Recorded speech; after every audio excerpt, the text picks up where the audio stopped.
forgot to do it last time. Woohoo!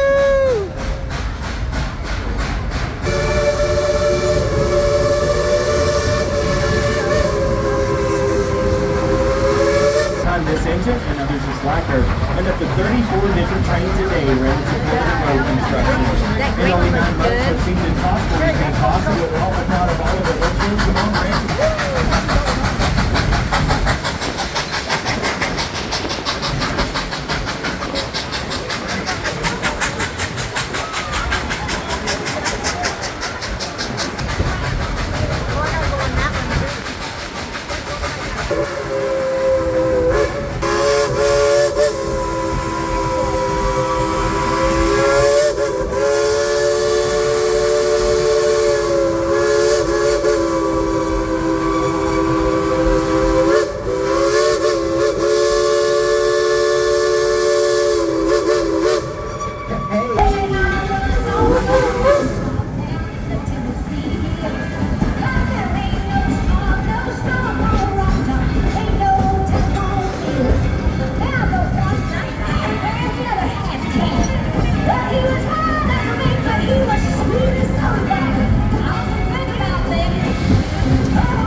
Remember that great big old Southern howdy we did as you roll into town? Well, let's do it. 1, 2, 3.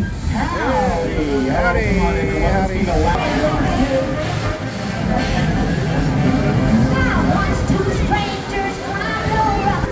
Coming up over here on your right-hand side is our full-service train shop here at the Outer Mountain Railroad. I'll see you come back later this year and right behind Klondike Katie.